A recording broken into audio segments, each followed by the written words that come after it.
Basically, as of last month, it is officially cancer season. So it is cancer season, and if you didn't know, I am a Cancer. I very much identify with my cancerness in that aspect. If you were wondering, I'm a Cancer sun, Virgo moon, also very strongly identify with the Virgo moon, and a Scorpio rising, which still trying to hash that out. If you have any thoughts on my chart, any opinions on my chart, please let me know, because I would love to start a nice little zodiac discussion in the comments for those that care. So just to kind of go over, if you weren't exactly familiar and you wanted to know what are the main characteristics of someone who is a Cancer, I thought I would just go ahead and tell you. But anyways, Cancer, top 5 traits we have here. Very sensitive, seeks comfort, forgives but never forgets, only has one boundary but is very firm, and takes on other people's problems, which I would say is very accurate on all fronts. So I thought I would just give a couple book recs for Cancer season. So the theme of Cancer season is to try to be more in tune with your emotions, really embrace, the entire spectrum of emotions and feel the feelings regardless of what they are and feel them in their fullness. So I don't know if I just got a little too deep. I mean, water signs in general are emotional. Cancers especially are. So I thought I would give some book recs. Way that I kind of selected these books is how much emotion they evoked in the reading experience, if you will. Also, I think there is I don't know if it's a Cancer thing or a me thing or a Virgo moon thing, but I really like books and appreciate books with, I guess, emotional complexities, in the sense that there are many layers to emotion and there are complications and it's not just black and white. There's a lot of gray area, and I like books that explore that sort of gray area as it relates to emotions and all of those sort of things. So I kind of chose books that encouraged that train of thought, if you will. So without further ado, I thought I would just get right into the video. I guess not right into the video because there was a lot going on in the beginning, but yeah, so I'm just gonna start off with my first book. They're not in any particular order. So first, I have a Frederick Bachman book. If you've seen any of my other videos, you know that I love Frederick Bachman, and it is A Man Called Ove, or I want to say Uva. I think that's how the Swedish say it. Probably saying it wrong, but Frederick Bachman is a Swedish author, so there you go. So this is essentially about a man called Ove or Uva. We'll refer to him as Uva for the rest of this. But basically, this isn't a spoiler, it's right in the beginning of the book, but he is now living alone and his wife has passed away and he is kind of just an old grump. Like, he's that stereotypical grumpy grandpa who just is not happy, nothing's ever good enough, and kind of takes it out on other people. And so in the beginning, most people would probably dislike his character, but as the book goes on, you kind of see the origin of why he is the way he is. And also you begin to understand, this is a man with real emotions and he has gone through personal things, and explores his personal identity and the way he kind of navigates dramatic events in his life and those emotional events in life. And also, I really like how it explores community. I think Frederick Bachman writes communities very well, and I don't even know how to articulate that sort of characteristic in a way that really, communicates what I'm thinking. But I just really feel like a familial energy from a lot of his books. There are romantic elements of his books, but the forefront of these novels are not romance. Some of them have coming of age themes, but a lot of them have very familial themes and themes of family and those who we hold close to us. I thought this would be a good one to explore that sort of thing. But yeah, I really like this book. So the next recommendation I have ties more into the gets you thinking sort of thing, and I've talked about this, I think, in a couple videos, but that is The Hours by Michael Cunningham. This is sort of a retelling of Mrs. Dalloway by Virginia Woolf. I also really liked Mrs. Dalloway. I didn't think it was necessarily applicable for this Cancer season theme per se. I really do appreciate this is because there is, I would say, since this is, I guess, more contemporary than Mrs. Dalloway. I mean, this was published in the 90s or something like that. So, you know, it's more modern culture and everything like that. It articulates emotion in a way that is more relatable to, I guess, present day, if that makes any sense. I think the biggest thing that I appreciated about this book were all of the characters. I think they're very multifaceted in a lot of ways. I think in the reading experience, having read Mrs. Dalloway, you kind of see these characters before the author really tells you what these characters are in the book. You kind of pull from Mrs. Dalloway and make assumptions. I really enjoyed this book. It's a book that I could find myself rereading multiple times in the future. So we have The Hours by Michael Cunningham. The next book that I have is a book that I hold very near and dear to my heart. And I didn't have a copy of this for the longest time, and now I do. I got it recently at a used bookstore, and it's actually in really great condition. But it is Extremely Loud and Incredibly Close by Jonathan Safran Foer. This, I would say, also explores familial themes, but in a more, I guess, tragic way. Basically, this book is about a boy who loses his father in 9/11. There's also a movie on this. I actually haven't seen the movie because I heard the movie isn't as good as the book, so I don't want to like ruin the book for me, so I just haven't watched it. If you've seen it, let me know if you agree with that, but anyways.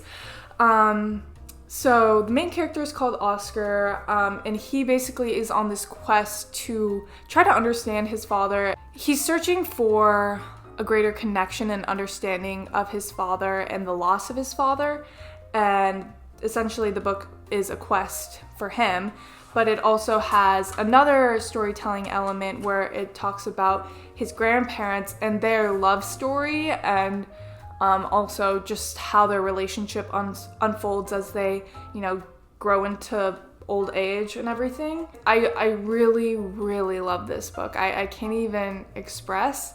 I read this on a vacation, and I feel like books you read on vacation just have like automatically are set up to be more liked.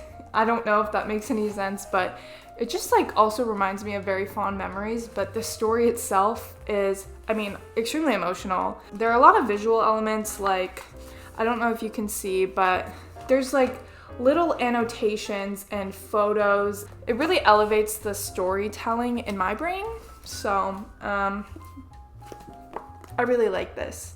So that's that. The next book that I have is for all of my angsty viewers out there, and that is The Perks of Being a Wallflower. I feel like this is just something when you're in your feels and you're feeling like kind of immature, like you know you're being immature, but you're just still gonna be immature because you don't feel like being mature. Did that make any sense? Reading this kind of brings me back to who I was when I was maybe 14 or 15 years old, and in that way I kind of like relate to that angst, and I feel like cancers are just perpetually angsty people, myself included, and so if you really are looking to connect with the angst, I would recommend this book. If you haven't read it already, I mean, it's super short, but I think it includes a lot of elements that just are really just like, being a teenager sucks, and it's hard, and it's confusing, and as teenagers there are a lot of like layers of life that we're old enough to experience, but we're not old enough to understand. And I think as we get older, we begin to understand just the way we navigate certain relationships and everything like that. But as a kid, we might be living through those, but we don't know how to deal with everything.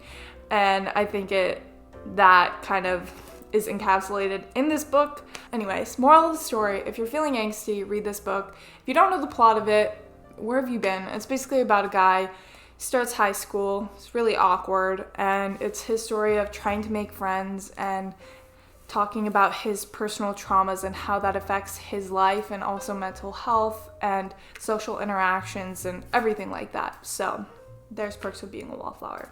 The next book is if you just really are wanting to cry for whatever reason, and just like, not even like a, oh, I'm being emo cry, like it's a cry that is just like, this is tragic and I just feel so upset that there's not more than I could do.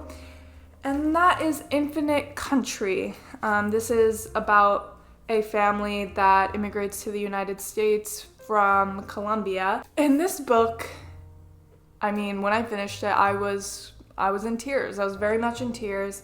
I don't want to spoil anything, but the thing about this that really was, I mean, the reason why I included this in this Rex is just because it's like such an emotional book. That's basically it. But as it relates to the story, the tragic thing about this story is that it's not only about these people in the book, it's about so many people, and this story goes across so many people within the United States, and it just makes me really reflect on my personal experience of growing up and my own privilege, and also it makes me reflect on the people that I've seen in my life who might have experienced stories like this. It makes me reflect a lot on this sort of story and immigration policy in the United States, and it's just one that really,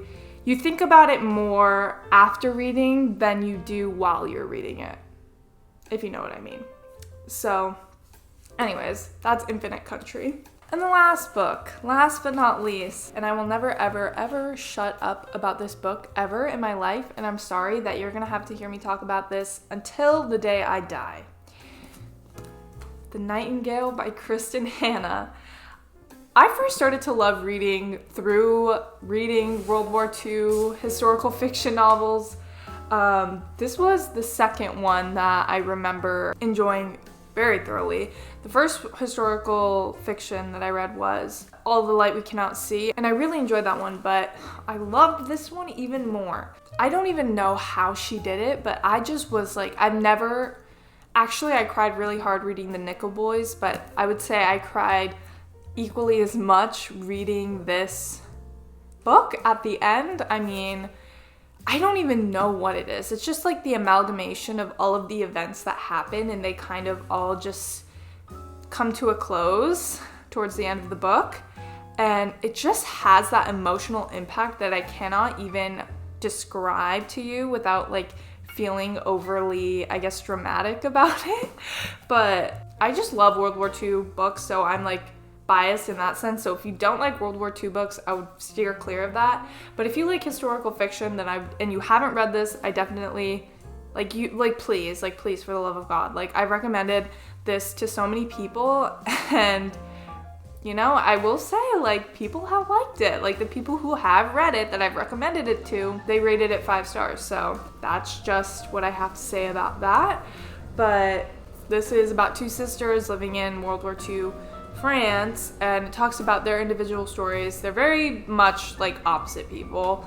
One sister is very, I guess, she has a husband and a daughter, and so in that way has to be strong within her domestic life in supporting her husband and her daughter, while her younger sister is very rebellious, and she almost has a disdain for her sister's domesticity in that way. And she really is just out there, you know, joining the rebel cause and all of that kind of thing. So their stories kind of weave together towards the end of the book. I really recommend this book. I will be recommending this book in every other video till the day I die, and that's just what it is. I'm sorry to say. So that brings us to the end of this video. I just had a handful of books to recommend you for Cancer season. If any of these books are on your TBR, this video is a sign for you to read them. before the end of Cancer season, which is like July 21st or 22nd. But yeah, I just have a little update. If you're still here, I just started my job last week, so that's why I wasn't uploading, but I'm really gonna try to have a regular schedule. That's definitely a goal that I have, and obviously more vlogs and fun content like that. But for now, this is the video. I hope you guys enjoyed watching, and I'll see you in my next video. Bye.